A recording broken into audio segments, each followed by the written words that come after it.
আপনারা যতদিন জীবিত থাকবেন, দিনের বেলায় রাত্রি বেলায় হাজারো কষ্ট হলেও একটা আমল আপনারা ছাড়বেন না।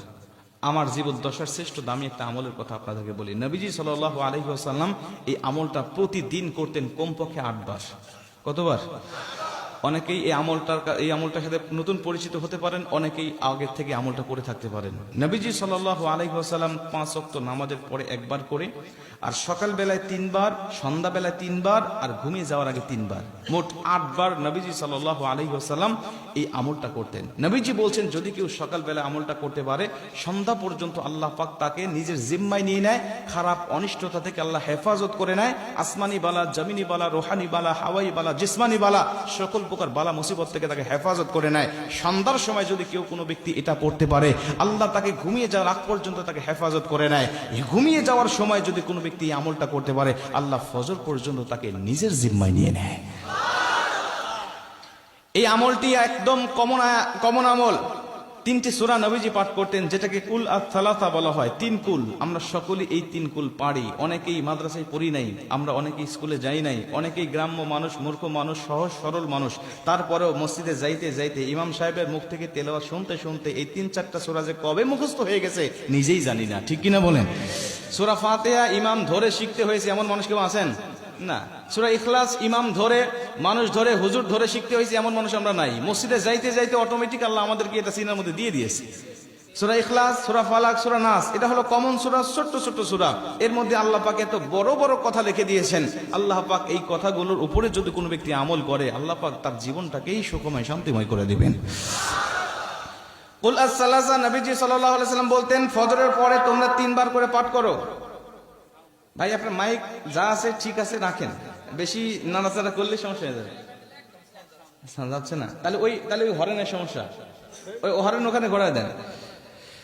ওখানে যে হরেনটা আছে, মা বোনদের কাছে একটু ঘুরাই দেন। মা বোনদের সম্বন্ধে কথা বলার দরকার, ঠিক কিনা বলেন? তাদের সম্বন্ধে বলবে একটু ওই দিকে ঘুরাই দেন, তারা যেন শুনতে পারে। আমি শুনলাম অনেক মা বোনরা আসছে, আপনারা তো কয়েকজন, তার থেকে অনেক গুণ বেশি আসছে তারা। আর প্রতিটা মাহফিলে এই একই অবস্থা হচ্ছে, মহিলারা বেশি আসে। তো নবীজি সাল্লাল্লাহু আলাইহি ওয়াসাল্লাম বলছেন, যারা এই আমলটা করবে ফজরের নামাজের পরে, অর্থাৎ একবার করে 5 ওয়াক্ত নামাজের পরে একবার, মোট কতবার হলো দিনের বেলা? তাহলে 5 বার। 5 ওয়াক্ত নামাজের পরে একবার করে মোট কত হলো? 5 বার। আর সকালে একবার, সন্ধ্যায় একবার, এবং ঘুমানোর সময় একবার। এই সব সর্বমোট কতবার হলো? 8 বার। নবীজি সাল্লাল্লাহু আলাইহি ওয়াসাল্লাম বলছেন, এই 8 বার করে যদি কোনো ব্যক্তি এই সূরা ইখলাস, সূরা ফালাক এবং সূরা নাস পড়তে পারে, আল্লাহ পাক তার জীবনটাকেই যেন তার নিজের জিম্মায় নিয়ে নিল। আমলটা করতে পারবো তো ইনশাআল্লাহ? যত কষ্ট হোক আমরা এই আমলটা ছাড়বো না ইনশাআল্লাহ। শত কষ্ট হলেও আমরা করবো ইনশাআল্লাহ। অনেকেই বলে না, হুজুর আমাকে কালো জাদু করেছে, আমাকে ব্ল্যাক ম্যাজিক করেছে, আমাকে বিভিন্ন অনিষ্টতা আমাকে বিভিন্নভাবে ডিস্টার্ব করে, আমাকে মানুষ শয়তান, জিন শয়তান, খবিশ শয়তান, খান্নাস শয়তান, নাফ শয়তান, ইবলিস শয়তান, এই শয়তানগুলো আমাকে বিভিন্নভাবে অত্যাচার করে, নির্যাতন করে। হুজুর এগুলো থেকে বাঁচার কি উপায়? তখন আমরা রাত 12টায় ইমাম সাহেবের কাছে, হুজুর একটু ঝাড়ফুঁক দেন, আমার তো সহ্য হচ্ছে না, আমার সন্তান কান্নাকাটি করে, আমার বাড়িতে সমস্যা, একটু ঝাড়ফুঁক করেন না। হুজুরকে ডেকে হুজুরকে কষ্ট দেওয়ার কোনো দরকার নাই। ইসলাম এমন একটা ধর্ম, আল্লাহ সব কিছুকে ওপেন করে দিয়েছে।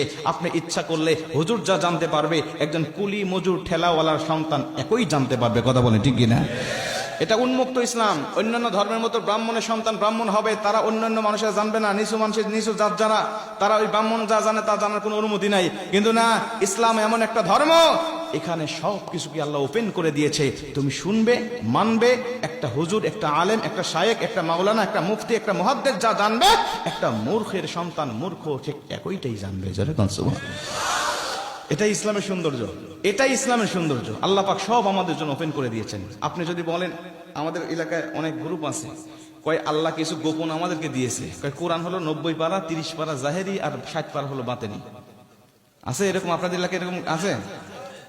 স্পষ্ট ভণ্ড, স্পষ্ট ভণ্ড। যদি কেউ বলে যে কোরআন 90 পারা, 60 পারা বাতেনি আর 30 পারা জাহেরি, ও মিথ্যা বলেছে। মিথ্যা বলে আপনাদেরকে ধোঁকা দেওয়ার চেষ্টা করেছে। কোরআন সব ওপেন করে দিয়েছে আপনাকে। আল্লাহ পাক 30 পারা কোরআন দিয়েছে। এই 30 পারা কোরআন অনুযায়ী মানবেন। নবীজি বলছে, মানতে দেরি হবে, তোমাকে জান্নাতের সার্টিফিকেট দিতে আমি আল্লাহ দেরি করব না। আরেকটা আমল,